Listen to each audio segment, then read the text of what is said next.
Dans un village africain entouré de plaines dorées et d'imposants baobabs, vivait un jeune garçon nommé Khalifa. Courageux mais impulsif, Khalifa rêvait de devenir un grand chasseur comme son père défunt. Sa mère, Mbala, sage et aimante, veillait sur lui tout en lui enseignant la patience et le respect de la nature.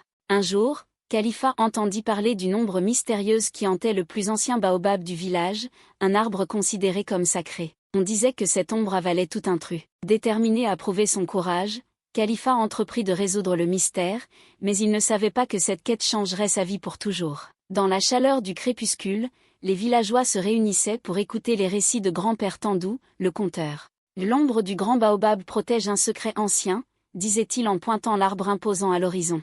Ceux qui osent s'en approcher disparaissent pour toujours. Khalifa, les yeux pétillants de curiosité, murmura. Si mon père était encore là, il aurait percé ce mystère. Je le ferai à sa place. Sa mère Mbala, inquiète, posa une main ferme sur son épaule. Les légendes existent pour nous protéger, Khalifa. N'agis pas avec précipitation.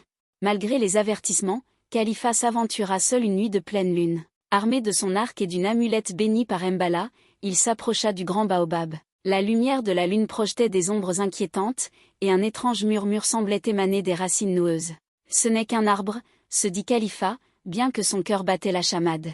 Lorsqu'il toucha l'écorce, l'ombre sembla prendre vie, s'étirant pour l'engloutir. Mais au lieu de paniquer, il se souvint des prières de sa mère. Récitant à voix haute, il calma l'ombre, qui se rétracta lentement. Une voix grave et mélodieuse retentit. « Qui ose troubler mon repos ?»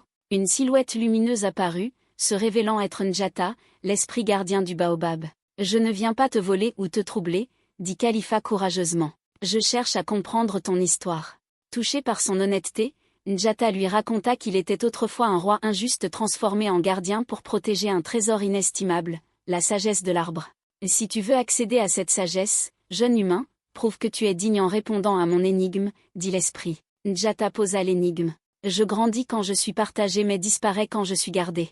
Qui suis-je » Khalifa réfléchit intensément. Il pensa à tout ce que sa mère lui avait appris. Puis, soudain, il sourit. Le savoir. Il devient plus grand quand il est transmis. L'esprit, impressionné par sa réponse, s'inclina et bénit Khalifa avec la sagesse du baobab.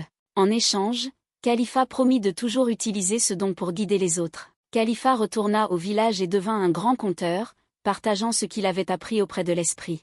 Grâce à lui, les villageois comprirent que le baobab ne devait pas être craint mais respecté, car il symbolisait le lien entre l'homme et la nature.